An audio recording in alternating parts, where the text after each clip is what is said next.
I get back from class today, right? And I turn to ESPN first take as I always do. And every day it seems to have a topic about Tim Tebow. And then Stephen A. Smith comes on and he does his usual rant.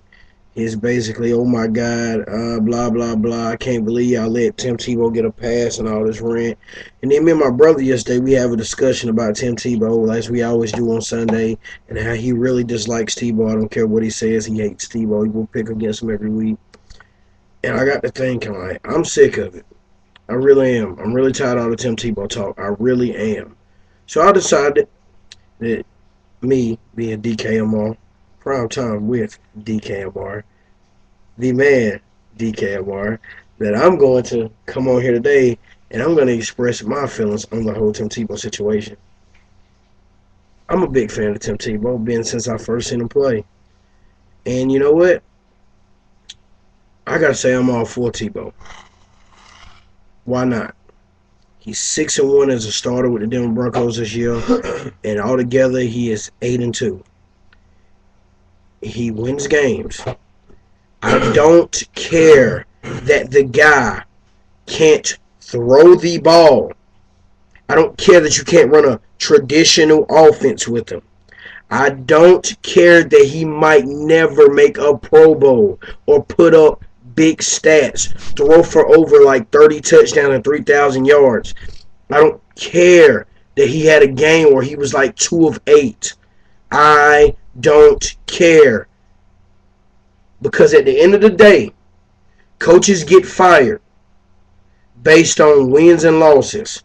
Look at all great coaches throughout history. Look at coaches who've been with their team for years, and all of a sudden they have a bad stretch of years, and the team decides to part ways. You know why? Because it's a what have you done for me lately thing in sports. And people get fired based on what they've done now instead of the past. And I am so freaking sick of people bringing up the fact that, oh, he can't throw, he's going to get hurt, he can't do all that. It really pisses me off. People like Stephen A. Smith have a real serious problem with Tim Tebow. And I know exactly why they have a problem with Tim Tebow. And it's an underlying factor that nobody wants to bring up. This is the problem people will have Tim Tebow. This is the problem. They have a problem with the fact that he goes on TV and gives all the praise to Jesus Christ. He always say that. And I have no problem with religion. But he goes in there and do it. But this is the one fact my brother brought up that I agree with. If Tim Tebow was a Muslim and gave all the praise to Allah and all that, nobody would want to see that. The American people would not embrace it. They would hate it. And I agree with that. But you know what? If the guy wants to get on there and he wants to give all the praise to the man above, he can do that. You know why? Because it's his right as an American citizen.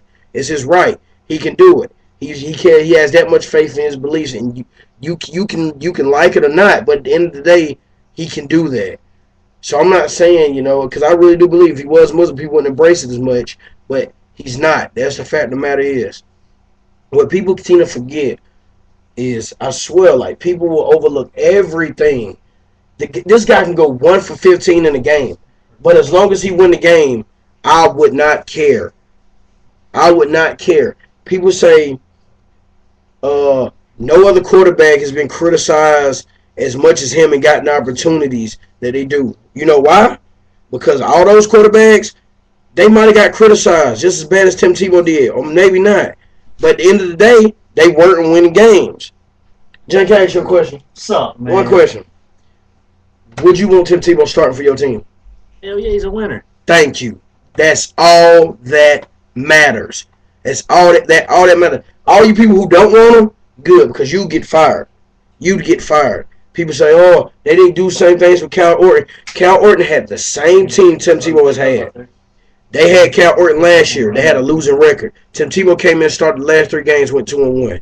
Cal Orton started this year 1-4 as a starter with a better team because he had Brandon Lloyd on his team. Tim Tebow has Eric Decker and Demaryius Thomas, who he is making look pretty decent out there, and he is 6-1. People say, oh, the defense playing better because they believe in their quarterback. They don't have to go out there and blow, oh, man, we've been in a situation before. Cal Orton's not going to win the game for us. He makes them believe. They're not flying around making plays all of a sudden. They probably were making plays for, you know why? Because they know they're going to score, because Tim Tebow makes them believe, unlike Cal Orton, who they've been losing with. Oh, they're running the ball better. It's because of the threat of Tim Tebow being able to run the ball. If you focus in too much on Willis McGahee, he'll run. Cal Orton didn't give you that ability. He's a playmaker. That's what the guy does. So I don't care that he might not ever throw for 400-yard game and 4 touchdowns and 28 for 30, because plenty of quarterbacks have done stuff like that and they lost. They've lost. Plenty of quarterbacks have done it and they lost. Look at Eli Manning game yesterday. Great game, but at the end of the day, they lost. Tim Tebow went 2-8 and won a game. And you know what? He threw a touchdown that game to win them the game. People say, oh, he's so awful to the fourth quarter. You know why? Because it's called a clutch gene and the ability to win and determination, and he has it. He has one loss. He has one of the worst receiving cores in the league, but he gets it done, and he's not going to complain. So Broncos, and the manager and GM don't even want him. So if you don't want him on your team, get rid of him, because I'm pretty sure somebody will pick him up. So all the hating, you know, that he can't throw. I can't believe they let Stephen A. Smith. I can't believe they let him be terrible for 55 minutes of the game, such like that. You know why? Because when you got a record of 6-1, you took your team from last in your division to first place. You're allowed to do things like that. I don't care that he's not traditional quarterback. I don't care that you might not think he can throw the ball. I don't care that you don't think that offense is going to work. I don't care about any of that. Because at the end of the day, what you're graded on, what you're judged on, at the end of the day, there are people who never made it to the Hall of Fame. They had the numbers, but they didn't have the wins, the crucial wins. So at the end of the day, what you were judged on is were you a winner. And by the time that man's career is over with, he might not be in the Hall of Fame. He might be the most hated quarterback ever. But the one thing you will never be able to say about Tim Tebow is that guy was a loser. Because all he does is win games. And with an attitude like that, he might not be no Aaron Rodgers. You know, he might not be that great. I guarantee you this. If all you do is win games, what's stopping you from winning the Super Bowl? I ain't saying they're going to go. I'm just saying you can't put it past him, because the guy's 6-1 and he's just proven he does it his way. So all the Tebow haters, I don't get your arguments. They make no sense. I don't get it.